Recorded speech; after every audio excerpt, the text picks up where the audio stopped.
Hello guys, আসসালামু আলাইকুম।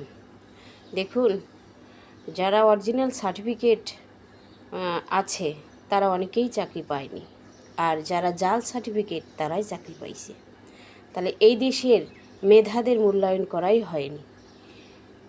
দেখুন, আমার মতো হাজার হাজার স্টুডেন্ট এখনও ঘরে আছে, কিন্তু আমরা পরীক্ষা দিয়েছি, পাশ করতে পারিনি। কিভাবে পাশ করব? তাদের আগেই টাকা পয়সা দিয়ে ম্যানেজ করে রেখেছে, আমরা কি পাশ করতে পারি?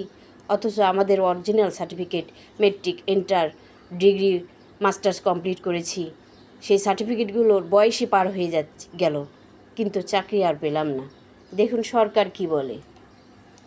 সনদের বিষয়ে তদন্ত চলমান আর্থিক সহ বিভিন্ন প্রতিষ্ঠানের ১,৫০০-এর বেশি শিক্ষকের জাল সনদের প্রমাণ মিলেছে।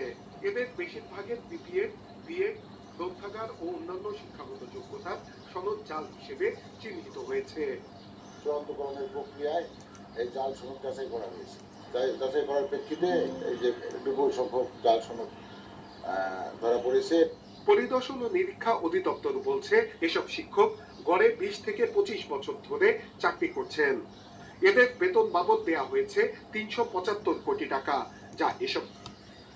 দুঃখের বিষয়, আমরা এতগুলো পড়াশোনা করেও, এত মেধাবী স্টুডেন্ট হয়েও চাকরি পেলাম না। কি বলবো? দেশের কাছে আর কি বলার আছে বলেন?